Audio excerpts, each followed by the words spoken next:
Climacteric fruits वो होते हैं कि अगर हम उनको समय से पहले तोड़ दें, अगर हम उनको समय से पहले तोड़ दें फिर भी वो पक जाएंगे, फिर भी वो पक जाएंगे, ठीक है। और नॉन क्लाइमेट्रिक फ्रूट होते हैं अगर हम उनको समय से पहले तोड़ दें तो वो बाद में नहीं पकते, उनको बोलते हैं non climacteric fruit. Climacteric fruits are those fruit which will get ripen, वो पक जाएंगे even if you are plucking it, if you are harvesting it before their harvest time, ठीक है। समझ पा रहे हो कि अभी उनकी हार्वेस्टिंग करने का टाइम नहीं हुआ था, मतलब कि तोड़ने का टाइम नहीं हुआ था, बट स्टिल आपने उनको समय से पहले तोड़ लिया, बट वो पक जाएंगे। क्यों? उसमें इथिलीन हार्मोन होता है, इथिलीन हम लोग को पता है रैपनिंग एजेंट होता है, ठीक है। नॉन क्लाइमेट्रिक क्या होता है? नॉन क्लाइमेट्रिक ये होता है कि अगर आप उसको तय समय सीमा से पहले तोड़ दोगे तो भैया वो पकेंगे नहीं, वो नहीं पकेंगे। ऐसे लिस्ट होती है ना, जैसे सिट्रस फ्रूट्स होते हैं, संतरे अगर आप कच्चे तोड़ लोगे वो कभी पकते नहीं है, संतरे कच्चे तोड़ लोगे पकते नहीं है वो। मैंगो, ये लिस्ट है पूरी, मैंगो क्लाइमेट्रिक है, तो पूरी लिस्ट है, ठीक है। Fruits that ripen after harvest, और ये विदाउट, ठीक है।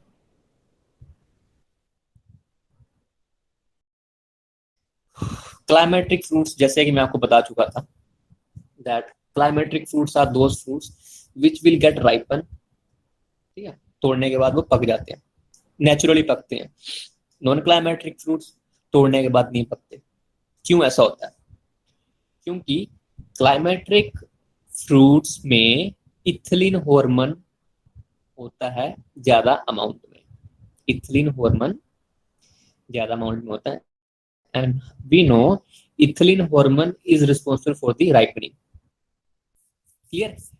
After that non-climatic fruits have very less ethylene hormone, जिसकी वजह से very less, ठीक है, जिसकी वजह से क्या होता है कि अगर इनको आप if you are harvesting it before the time तो ये बाद में पकते नहीं है, ठीक है। तो ये डिफरेंस था। तो ये बट आपने एक चीज नोटिस की होगी दैट इन हॉर्मोन्स में ना, हार्मोन की बात कर रहा हूँ, इन फ्रूट्स कलर चेंज होता है, पकते नहीं है, बट आपने नोटिस किया होगा कलर क्यों चेंज हो रहा है? द कलर चेंज इसलिए हो रहा है, why the colour has its been changing, because जो इथिलीन हार्मोन है ना, इसकी वजह से, क्योंकि थोड़े अमाउंट में तो फिर भी है, वो इतना है कि सिर्फ कलर चेंज करेगा फूड प्रोडक्ट के, इनको पकाएगा नहीं, सिर्फ कलर चेंज कर देता है, क्लियर। बट क्लाइमेट्रिक फ्रूट्स में sufficient amount of ethylene hormone होता है, जिसकी वजह से अगर आप इनको समय से पहले भी तोड़ लोगे तो ये पक जाएंगे। अच्छा, अब इथिलीन हार्मोन को जब प्रोड्यूस करना है उसके लिए भी कोई प्रिकर्सर होता होगा, कुछ तो होता होगा। तो जो प्रिकर्सर है वो है मिथुनिन अमीनो एसिड। मतलब अगर मिथुनिन अमीनो एसिड होगा तभी आपका इथिलीन हार्मोन की प्रोडक्शन होगी, clear. If methionine act as a precursor, मतलब कि if methionine amino acids will be there then only there will be a production of ethylene hormone. If ethylene hormone will be there then only your fruit will get ripen. तो इसको बोलते हैं climacteric या non climacteric.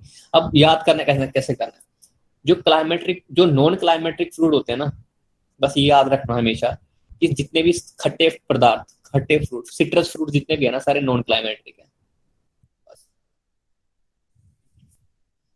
Citrus fruits. तो question मतलब कि ये तो बहुत डिफिकल्ट होता है याद करने के लिए। तो जब कभी कोई क्वेश्चन आता भी है तो इस तरह आता है कि सिट्रस फ्रूट्स दिए गए होते हैं, दूसरे फ्रूट दिए गए हैं, तो आपको एलिमिनेशन मेथड की जो सिट्रस फ्रूट होते हैं उनको आपने पहचानना है कि citrus fruits are non climacteric fruit.